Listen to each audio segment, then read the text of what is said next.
De descendance berbère ou fuyant l'Inquisition espagnole, l'histoire du Maroc ne saurait être racontée sans parler de ses citoyens d'origine juive.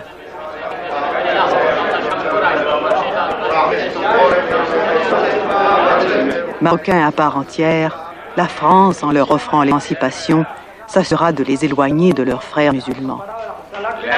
Forts de 250 000 âmes, ils ne sont plus aujourd'hui que 12 000.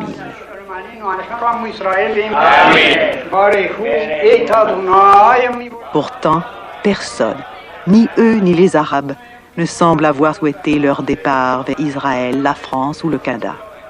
Leur exode est sans doute le résultat des effets convergents de la montée du nationalisme arabe et de la création de l'État d'Israël. Ils sont en pays musulman, vitrine, la seule au monde, du rêve d'une coexistence judéo-arabe.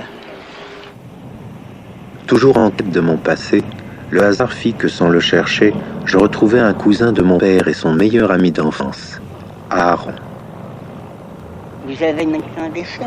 J'ai 3 sœurs, je suis marié. Oui. Ah, bien, c'est bien.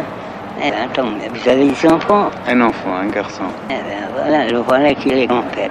Moi, je me suis marié sur le tard, âgé. Il y a à peine 4 ans que je suis marié. Vous étiez pas marié avant? Non, non. Alors, voilà, c'est le hasard a voulu. Mais jusqu'à l'âge de 73 ans, 74 ans, je n'étais pas marié. Eh ben, vous êtes un vieux garçon alors. Voilà, j'étais un vieux garçon maintenant. Et dire qu'il n'y a pas longtemps, nous étions des gamins. On se bat.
Image, sur chaque visage, il me semble reconnaître mon père, un oncle, un ami de la famille. Nous sommes ici dans la rue de Fascine, une des plus anciennes du quartier. Et là, juste au bout à gauche, vous voyez cette petite porte, c'est la porte de la plus ancienne synagogue du quartier, qui s'appelle d'ailleurs synagogue des Fascines. Probablement parce que les fidèles ici étaient les plus anciens Fascines, les plus anciens habitants de la communauté de Fès. C'est devenu malheureusement maintenant un atelier, on voyait un atelier de tissage. Tout comme à Marrakech, par choc violent et inattendu, le Maroc d'aujourd'hui m'extirpe du souvenir pour me confronter au présent. D'âge scolaire, ces fillettes, pour subvenir aux besoins de leur famille, travailleront 12 heures par jour dans cette synagogue affectée, fabriquant des tapis pour ces riches marchands de Fès. Comme une constante sans fin, la misère renvoie dos à dos le présent et le passé. Mais et pourquoi vous êtes parti quand les Marocains ont eu leur indépendance? J'ai jamais su pourquoi mon père a décidé de partir. Et alors, je lui ai dit, je ne sais pas. Depuis qu'il est parti, il n'a jamais écrit, il n'a jamais rien dit. On ne sait jamais. On n'a jamais eu aucune nouvelle de lui.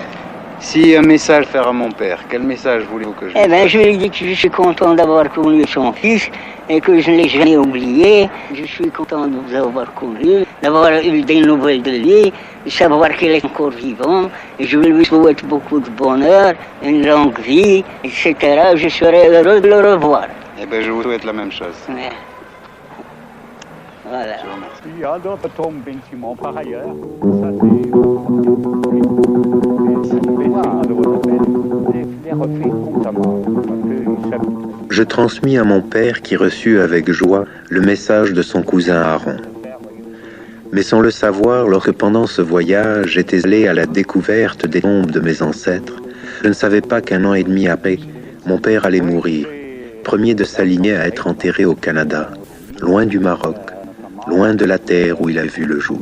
Arrière-grand-père, et son fils, votre grand-père, à notre fils.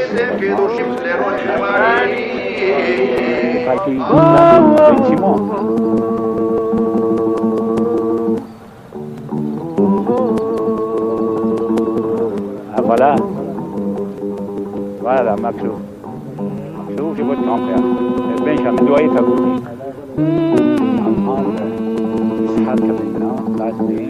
Un grand roman, également.